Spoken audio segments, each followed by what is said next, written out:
I never thought I'd see something that would make my chest tighten in a way I couldn't breathe through. My name is Marcus. I've been married to Evelyn for 7 years, and I thought we were happy. Sure, we had our ups and downs, like any couple, but I always trusted her. Or at least I thought I did. I set up those cameras not because I suspected anything, no, not at first, but because I wanted to understand our home better, to see if we could catch the little things that made life chaotic. The coffee spill in the morning, the way the dog chewed the newspaper, or Evelyn leaving little notes on the fridge for herself. It was innocent, or so I convinced myself. I forgot to tell Evelyn. That's the part one can't take back. I didn't tell her, and every time I thought about it, I shrugged it off. She's busy, I'm busy, life gets busy, and I reasoned that this was harmless. Just a little experiment to see the rhythms of our home.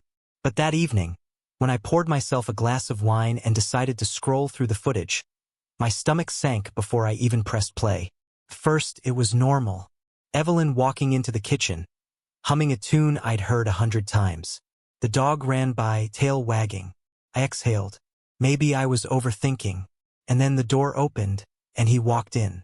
Tall, confident, smirking slightly like he knew a secret. I froze. He didn't notice the cameras, didn't notice me. My wife smiled, and I saw what no husband should ever see. He moved closer, and she let him. She leaned back on the counter, and he was right there, laughing with her, casual, like nothing was wrong. Like the 7 years we'd spent together were a joke. My hands were shaking. I closed my eyes for a second, tried to tell myself it was a dream, some kind of distorted reflection of my imagination. But the sound of her laughter, the ease in her body, the way she leaned into him, it was all real.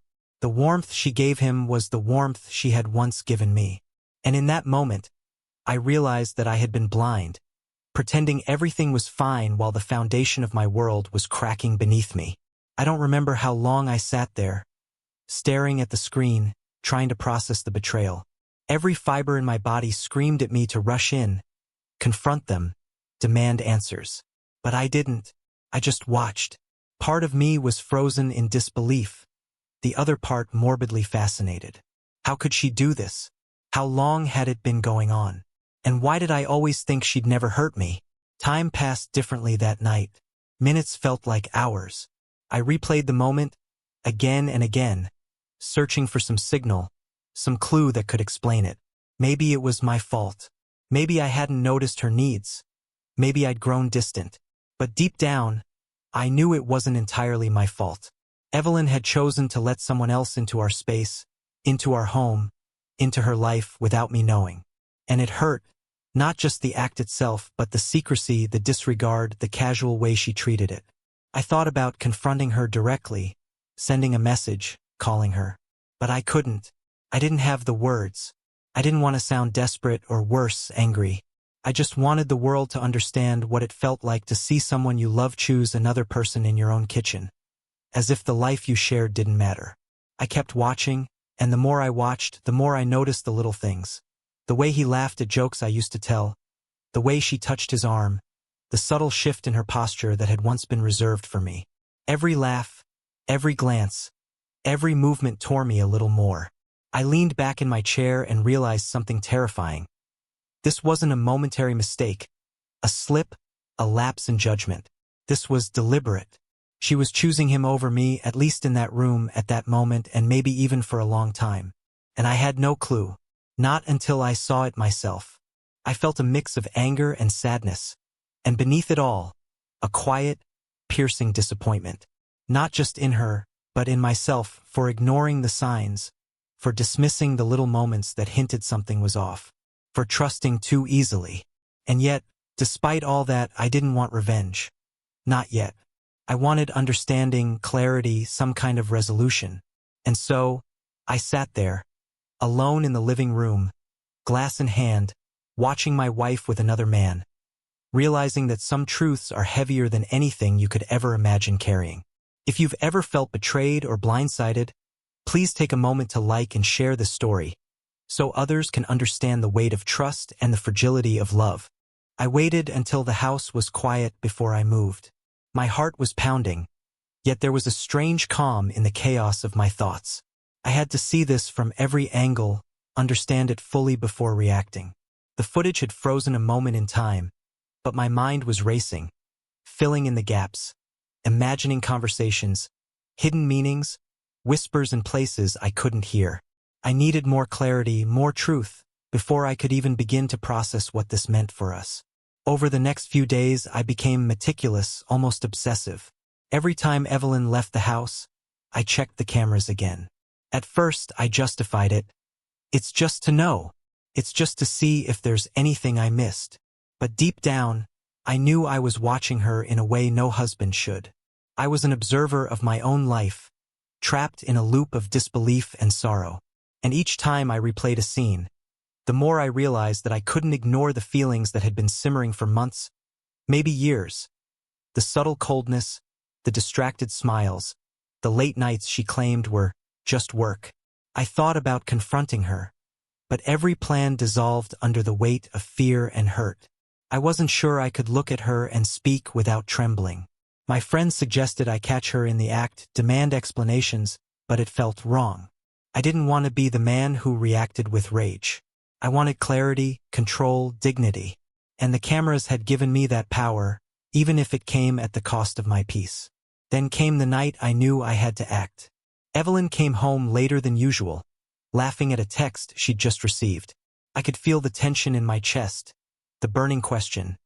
How long had this been going on? But instead of rushing in, I waited. I let the moment stretch, let the quiet pulse of the house speak to me. And when she finally sat in the living room, sipping her wine, I walked in. I didn't yell. I didn't accuse. I just looked at her. "Evelyn," I said softly, "we need to talk." Her eyes flicked up, surprised but not guilty. "About what?" she asked casually, as if the universe hadn't just shifted beneath us both. "I saw everything," I admitted, voice steady, though my hands were shaking. "I watched. I didn't know how to tell you, and I didn't tell you. But I saw. I saw him with you in our kitchen. I saw the way you let him in. The way you let him take moments that used to be ours." There was a pause. A long, heavy silence. I expected anger, denial, excuses. What I got was nothing. Just the faint shifting of her gaze, the smallest flicker of discomfort. And in that silence, I realized something profound. The love I thought we shared was no longer mutual. She had already crossed a line, one I couldn't repair simply by confronting it. I swallowed hard, my voice calm, measured. "I need to know why, Evelyn. Why him? Why now? Why all of this behind my back?" Her answer was quiet, almost casual, and yet it cut deeper than any scream could have. "Marcus, I don't know if I can explain it. Maybe I just needed someone to remind me of what I felt I was missing. I didn't plan to hurt you." The words hit like ice. I felt a bitter mix of sadness, anger, and disbelief. She hadn't cheated in secrecy. She had made a choice, and it wasn't me. The man in the kitchen wasn't just a stranger. He represented the distance, the absence, the silence that had been growing for months. I thought about walking away then, about leaving the house, the life we'd built, without a word. But I didn't. Instead, I chose something harder. Clarity, self-respect, and confrontation without chaos. We spoke for hours, voices low, hearts heavy. I asked the questions I needed to hear. She answered honestly as best she could. And though the sting remained, I found a strange relief in the truth. Betrayal is heavy, but nothing is heavier than lies. I won't lie, it's going to take time to heal. It's going to take nights staring at the ceiling, wondering if what I saw was just the beginning. But I know this. I am not powerless. I can reclaim my dignity, my peace, my life. And maybe that's the real story here. Not just the betrayal, not just the heartbreak, but the moment a man realizes his worth is non-negotiable. If you've ever had a gut-wrenching moment of betrayal, I want you to comment below and share what you would do in my position. Your thoughts might help someone else going through the same pain. Over the next few weeks, Evelyn and I tried to navigate the aftermath. Some moments were quiet, awkward, filled with regret. Some were tense, filled with anger and disbelief. But every time I looked at her, I reminded myself that my clarity, my choice to watch before reacting, had given me power I might not have realized otherwise. And somewhere in that process, I realized the truth I couldn't ignore. Love isn't just about passion or proximity. It's about respect, honesty, and shared boundaries. I gave her 7 years of trust.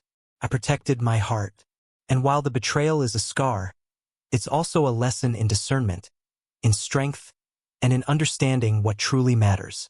Now, I want you to like and share the story to reach people who may be living in silence or doubt, unsure of what's happening in their relationships. Could be the message someone desperately needs. As I reflect, I wonder how different things could have been if we had communicated earlier, if I had noticed the cracks sooner. But hindsight doesn't change the present. What I can control is how I respond, how I heal, and how I move forward. And in that, I find a strange, quiet power. If you think you've ever ignored warning signs, comment below and let's discuss how awareness can sometimes save a relationship, or at least your own peace.